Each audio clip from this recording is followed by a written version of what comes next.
All right, so here we have an HDT that had a manual jack, and Glenn here installed the KTI pump, reservoir, battery, all the cabling into the trailer. Basically, we converted it and adapted the hydraulic jack with solar panel onto this trailer. So now you have a completely hydraulic trailer that was once manual. Sure beats the heck out of spinning that jack, right? So once again, solar panel, original factory, all perfectly cabled, wired through the trailer, the harness all tied up, cables properly grounded, ready to go.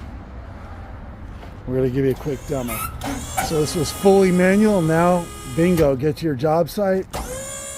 And there you go. No more slaving with the cranking of the jack. Perfect. Thank you, Glenn. Sir.